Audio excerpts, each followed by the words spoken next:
This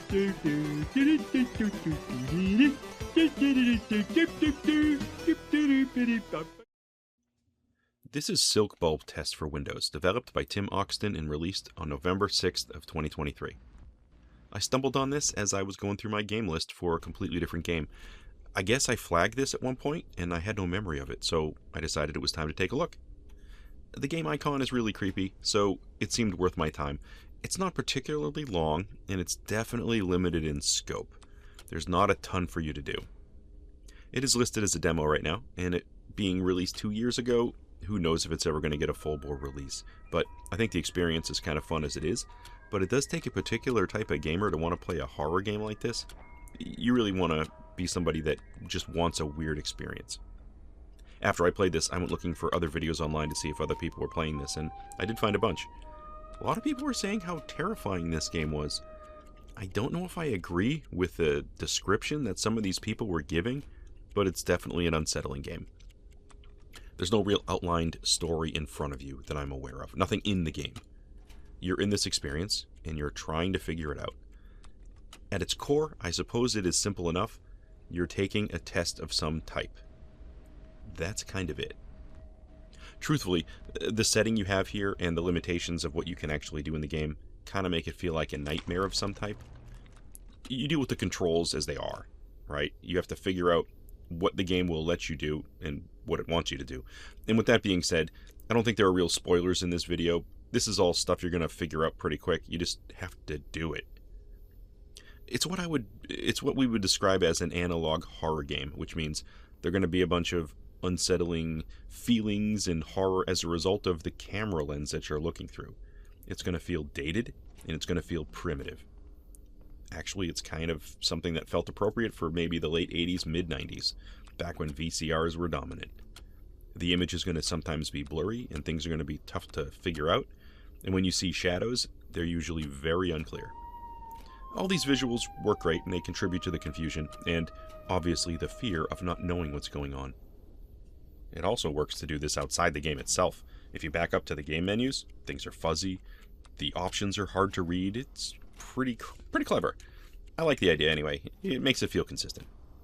But the gameplay is certainly limited. You are sitting at a table, and you can only use the right analog stick to look around, and you have the right trigger to interact with things, and that's most of what you're going to work with this whole game.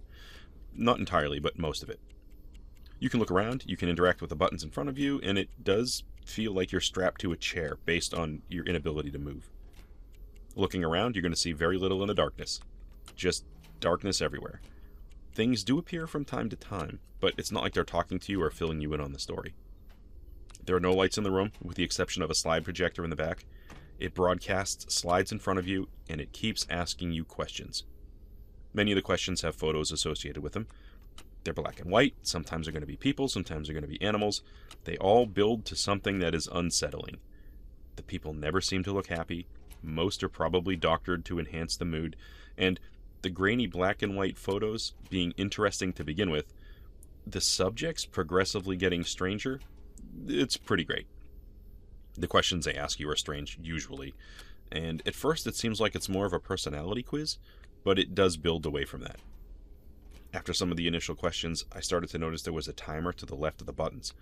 I started to wonder what it was for. After a while, these questions are definitely on a timer, and if you take too long, the screen will start to shake or distort. It also gets harder to handle. At first, I thought my controller was broken, or I was running out of batteries, but the truth is, the game is designed to be harder to handle in certain scenarios. I had to adjust the sensitivity of the cursor near the end of the test because it was moving too fast, and I wasn't able to select these buttons quick enough.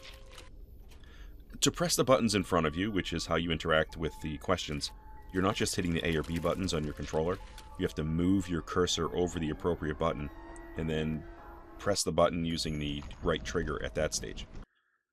Eventually, actually, you get another interface. It's not a button, but this joystick appears to the right of your buttons, and you have to click that from time to time. And that's just to enable it, and then you can sort of control it on screen. It took me a little bit to figure that out, but it's pretty clever. Things do appear in the room after time. At one point, somebody is suddenly standing there, casting a shadow over the projector, and then there's something else that's on the screen that is really unclear. These things are unsettling, but I'm not terrified at what I'm seeing because I don't know what I'm looking at, so it's hard for me to get scared. There's this sort of glowing demon head ghost thing at one point that kills you, I think, if you don't follow the instructions quickly enough. I can't really tell because it just seems to reset the current task, and I try again. Once you get through the test, you're going to be teleported into a totally different experience, and this is where it opens up just a little bit. You're now in a first-person adventure, you're in a dark room, and there's pitch blackness around you. But there are occasional pockets of light in the distance. So I run towards the light, and when you approach, something runs out of the frame in front of you. Something on all fours. It seems like something else is in the room here, so, I don't know, I kept running to these lights, and this crawling thing did keep appearing, but it didn't do anything to me. Eventually, I heard a phone ringing. I ran towards the phone, I answered it, and the demo ended. So, yeah, that's pretty much the experience. And yeah, it was creepy and it was unsettling, but I don't know, it also was very limited. The sounds in the game, the music that you hear in the background, it's good ambiance stuff. It's definitely not a silent experience, but it is definitely more focused in terms of the sounds. You can clearly hear the slide projector advancing frames, and when you make a mistake and the problem resets, there's a sort of ethereal, dreamlike, I don't know, event. It's definitely appropriate.